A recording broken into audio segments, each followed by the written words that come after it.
এই ওষুধটা খাওয়ার পরে তোমার রক্ত সব পরিষ্কার হয়ে যাবে, তোমার হার্ট একদম সুস্থ হয়ে যাবে, তুমি একদম আগের মতো সুস্থ হয়ে যাবে। মা আমি তো সুস্থ হয়ে যাবো, তোমার বলা সুস্থ হয়ে যাবো। দিবা আমি সুস্থ হয়ে যাবো, ভাবি সুস্থ হয়ে যাবো আমি।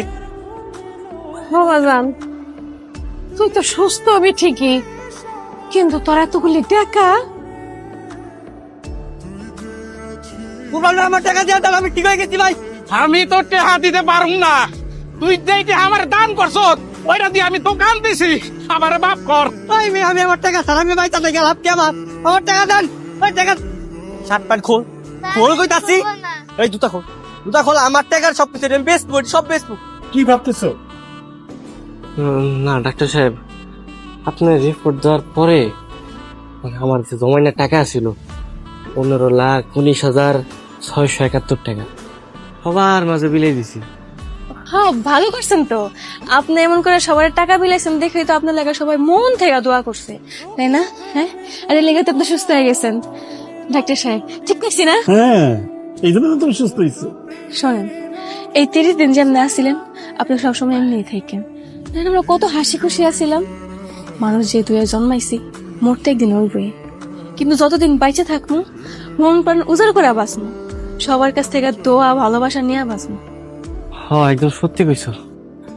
আমি তো মৃত্যুর পর গুনতে গুনতে আমার অবস্থা একবার খারাপ হয়ে গেছিল। আমি ভাবছিলাম যে একবার বাইসা যাই তাহলে 30 দিন যেমনি বাঁচছি ঠিক এমনি সারা জীবন চলে যাও। তুমি নতুন করে নতুন জীবন শুরু করো। আসলে মানুষের জীবন এত সুন্দর হইতে পারে আমি কখনো কল্পনা করিনি। মানুষের মুখে হাসি থাকলে অনেক সুখী থাকা যায়।